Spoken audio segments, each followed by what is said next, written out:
E hoje, Chalita, a gente relembra um antropólogo, historiador, sociólogo, escritor, político que teve a vida marcada pela defesa da educação, né? E também o trabalho em relação aos povos indígenas, o Darcy Ribeiro. Darcy Ribeiro morreu num dia 17 de fevereiro, como hoje, em 1997. Chalita, que lições o Darcy Ribeiro nos deixa? Bom dia para você. Bom dia, Mauro. Bom dia, Michele. Bom dia aos ouvintes da Nova Manhã. Veja que coisa interessante. Vocês estavam falando de racismo. Quando a gente pensa no tema racismo, Darcy Ribeiro foi um dos grandes brasileiros a lutar contra o racismo. Aliás, ele morreu em Brasília, né? Darcy Ribeiro é mineiro, lá de Montes Claros, e ele morreu. Ele estava com câncer, ele estava internado, ele fugiu do hospital para terminar um livro dele sobre o povo brasileiro.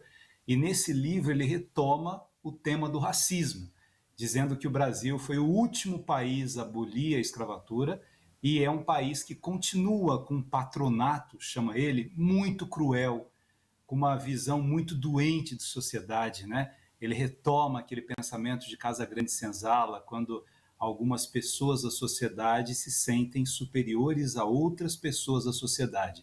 A gente poderia pegar Darcy Ribeiro para falar de Petrópolis também, quando ele diz da falta de opção que tem as pessoas, né? Vocês entrevistaram um professor dizendo dessa dificuldade que são essas pessoas morando em área de risco não porque querem morar.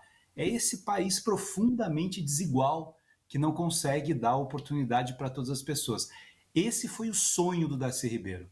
Ele foi ministro da Educação, ele foi secretário de Educação do Rio, ele criou o CIEP, né, essas escolas de tempo integral, que tinha uma estrutura de acolhimento das pessoas. E tem uma frase dele que a gente precisa relembrar o tempo todo: se você não quer muitas penitenciárias, construa muitas escolas. Ou você dá uma educação de qualidade, uma educação de excelência, ou você vai acabar jogando uma parcela da população na violência, na criminalidade.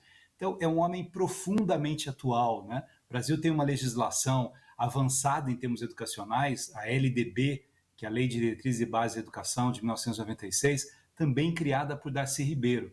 Ele e Anísio Teixeira assim, representam um conceito de que todo mundo tem o direito a ser educado, todo mundo tem inteligência para ser educado, que já foi uma revolução, que naquele momento o patronato também achava que universidade, por exemplo, era coisa para rico, não era coisa para todo mundo, né? E Darcy Ribeiro tem essa visão. Então, eu acho bonito, viu, Mauro, a gente pensar um pouco nesses grandes brasileiros que lutaram para construir uma história mais bonita. Por exemplo, daria para a gente falar muito sobre a reflexão de Darcy Ribeiro sobre os índios. Ele foi morar em comunidades indígenas para entender a antropologia desse povo que significa quem nós somos, né? E por que esses povos todos que fizeram o Brasil, uma parte, né, desses povos, são partes que conseguem ter uma vida com todas as oportunidades, e outros estão ali deixados à deriva.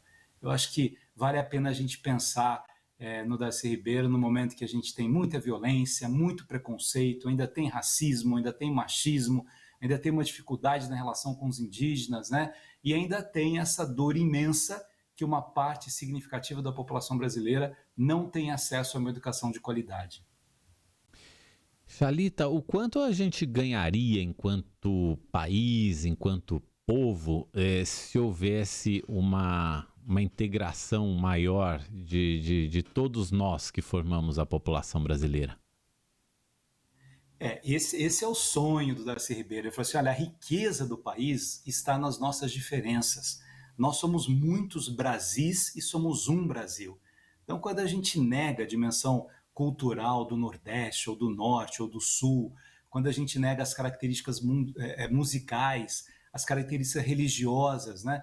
Quanto preconceito religioso a gente ainda tem hoje? E as nossas raízes religiosas, elas sempre dialogaram. O Brasil ele tem essa característica em tese da cordialidade, porque é um país que foi se miscigenando, né? Trazendo pessoas muito diferentes para a formação de quem nós somos. Mas a gente se esquece disso. Às vezes, em período eleitoral, você tem gente, né, de São Paulo falando mal do Nordeste ou do Rio, enfim, do Sul. É o mesmo Brasil, é o mesmo país, né, com sotaques diferentes, com uma maneira de falar diferente, né, como vocês falaram hoje já um pouquinho da Semana de Arte Moderna, essa dimensão revolucionária, né, desses loucos da Paulicéia desvairada que sonhavam em fazer uma cultura que retratasse a identidade do nosso povo, né, da nossa gente, e não trouxesse só os estrangeirismos, né, como eles desenvolviam, esse amor de Mário de Andrade, de Anita Malfatti. Então o Brasil ele é muito rico e é um país que precisa caminhar de mãos dadas, né? Todos os elementos de ódio nos diminuem. Toda a dimensão de preconceito faz com que o Brasil fique capenga, né? sem a riqueza toda que ele é.